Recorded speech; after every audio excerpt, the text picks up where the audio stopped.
me for another interview today. Today I'm going to be sitting down with Chantal. I'm really excited to sit down and talk with her.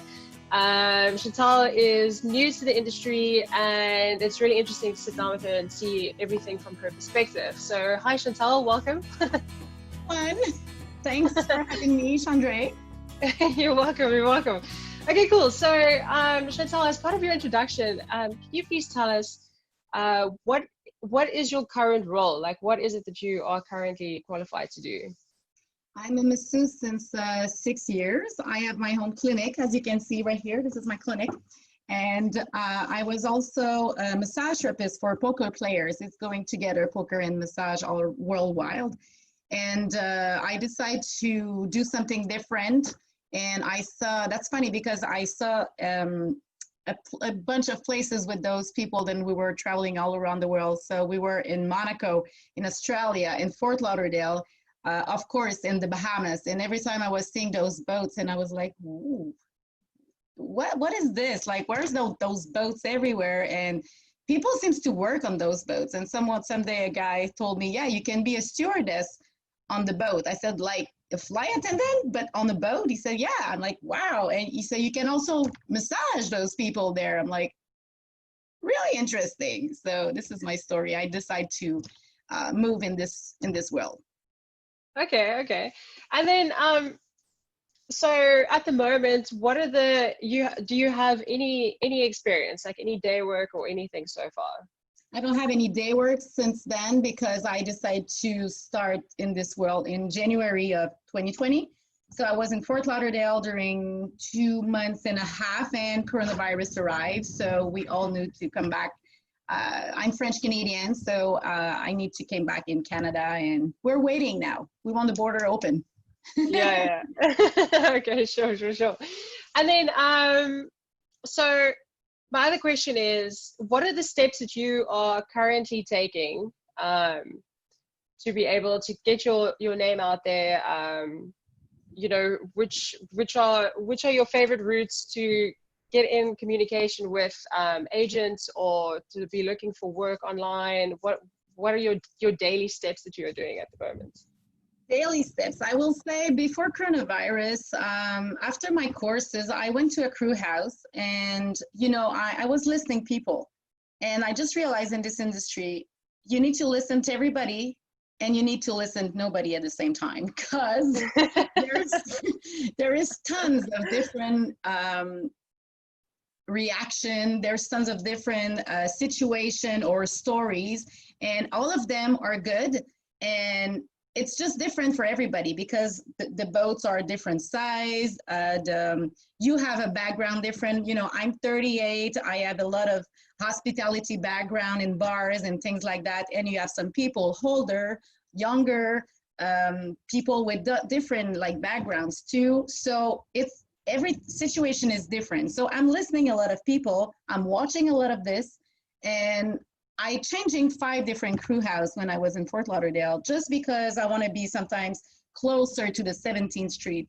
So for those of you who are watching us and never went in Fort Lauderdale, this is the place to be if you want to meet people, the 17th Street. Everything like the agency is there and the schools, a lot of schools are close from there. So sometimes you want to change crew house to be close from the 17th Street. Sometimes there's a lot of newbies in your crew house, which is good when you're just making your courses. We're chatting about that. Sometimes you want more experienced people, big crew houses, small crew houses. So I think changing crew houses make me network a lot. And what else? I went to those, I made a little notes here. Triton Heaven. So Triton Heaven is, Triton is a magazine, yachting magazine, and they do 2 times a month. Every Wednesday, they did like networking all together. So captain, engineers, stew, masseuse, or decky, or whatever, agency, crew agents, a lot of them are there. And we met everybody all together. And one captain gave me this advice. He said, when you're going to those events, it's a marina events or Triton or in bars and everything, just don't stay all the newbies together. Just like take yourself, one friend, go introduce yourself. I know it's not easy for everybody. it's pretty easy for me because I love to talk, you know, but it's not everybody who's really comfortable with that. So he said, go introduce yourself. Don't drink too much because like captains are looking at you and just go. Don't stay in the newbies world all the time. Just introduce yourself to everybody. This is the way to network.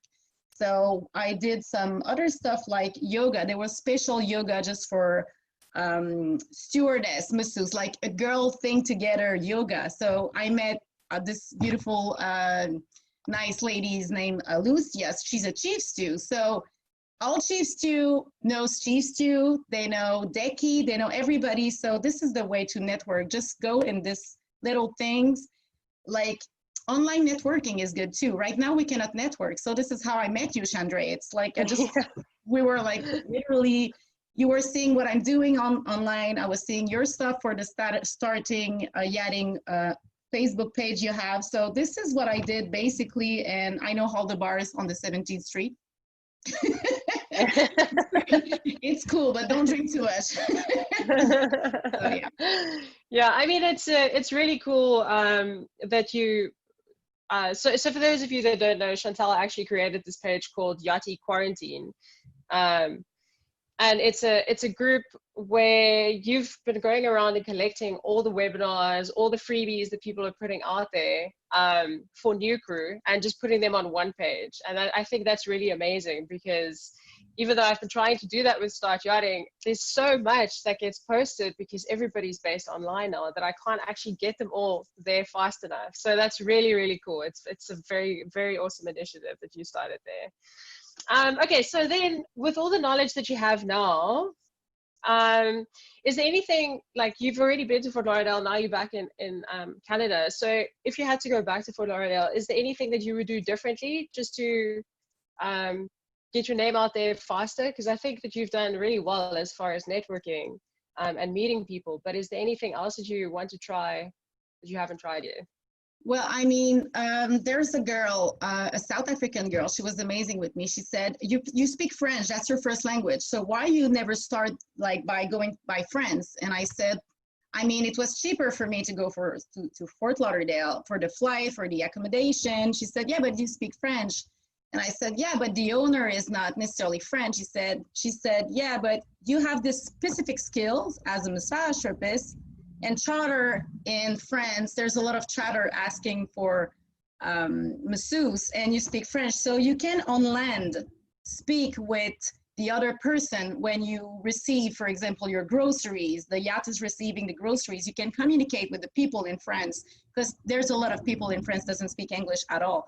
So if I knew all of those little details, I will probably start in France. Even for the money part, well, I will ask my parents, can you just give me a little bit of money? I will like give it back to you later. And if I knew all those little things, I will do it differently. And there's a thing that I saw, when to go where.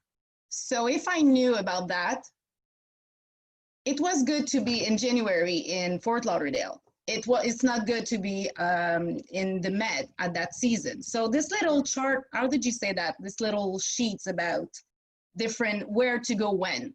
If I knew about that, maybe I will change my itinerary, if I can say it like that. Yeah. So those little details, then when you're in a greenie, you don't know, but it's good that now I know it. I will not make those mistakes anyways. Yeah. We're stuck because we cannot fly. The border between Canada and US might open in June. So I will maybe go with my car or, you know, trying to do something different like that. But if the border is open to everybody, I think we need to see what skills we have. And if we speak another language, it can help us. If you speak Spanish, I guess it might be good to go in Palma or Fort Lauderdale, because there's people who speak Spanish in that area too. But I mean, speaking French in Fort Lauderdale, it's not necessarily a big deal, or if you speak Croatian or something like that. So all the skills that we have, we need to figure out where it's better to go, of course. Yeah. Yeah, for you, speaking French, like if you go to places like La Ciotte, and there's a few other shipyards in France. For example, if you go and day work and you are the one that can actually speak to some of the contractors, then that would help a lot, and you'll probably find that you'll end up landing a permanent job, just because if the chief stewardess can't speak French, like that would be very helpful. I know of a lot of boats where people have ended up getting a job because they could speak Spanish, when we were in Barcelona in the shipyard, and it was a no-brainer to just have someone on board that could speak proper Spanish. Exactly. So yeah, definitely. And people Okay, tell so me that you need to dock walk, and in the med, dock walking is really easily what people say. So you told me how much dock walking is really something that we need to know, and you all want us to do it at the same time, because sometimes you're really tired and you want people. Yeah, and sometimes there's so much to do, and you don't have a lot of time to get the boat ready, especially for boats that are coming out of shipyard. So then, they need as many hands as possible. So it is all about timing, and it is all about definitely getting yourself out there and just doing it. It's like everybody's been there. Yeah. Okay. So what is the best bit of advice that you can give to somebody that is also trying to get into the industry? Just some words of wisdom that you would like to share. Well, I'm still greeny, so it's kind of difficult to tell you about this specific industry. But what I can say, back in the days, I have a big resume because I like to change career, and I like new change, like challenge and things like that. So I was a radio announcer, I was a flight attendant, and I was a personal assistant for poker players and personal massage therapist. And all those things come from me visualize myself doing it. I remember during 3 years, visualize myself being this personal assistant, massage therapist for a poker player and traveling the world. I was literally, not every night, but mostly 2 or 3 nights a week, visualize myself before going to bed. I will be this. Or when I wanted to be a flight attendant, I will be a flight attendant. And I saw myself like flying like that, And I always said I want a chalet, the second house before having my own house. I was visualize myself, and this is what I did. I had a chalet before having a house. It's kind of weird. So really, I didn't know then. We call it visualization. Since I'm young, I'm seeing myself doing like things, and it's magically. I don't know how this is working at all, but it's happening. So Yeah, I think if we have like good thinking, good mindset. And one of my teacher in university said, be surround people who wants the same thing as you and the same positive thing as you. So of course, when you're going to school, as a greenie, you met different people, and we're all friends because we all want a job. We all want the same thing, but at certain ways, we need to figure it out which one is like me and is going to give me this opportunity to be in this kind of boat that I want, and reflecting myself. So being on a boat, then it's a party boat, it's nice, but I'm not there anymore. I'm 38, I'm a yoga person, meditation, things like that. So I'm sure I'm gonna find a boat like that because I am visualizing myself. Can I say visualizing? Is it the word in English? Yeah. Visualizing. I visualize myself like on that kind of boat, and I'm sure it's going to happen because it's so strong in my feeling, So I think that's a good advice to give, like really visualize yourself. Yeah. Have a goal, be clear about what it is that you want, so that, the universe knows how to give it to you. Exactly. Yeah. Okay, cool. Well, awesome. Thank you so much, Chantal, for joining me on this interview. It was lovely to have this little chat. Thank you again, Sandra.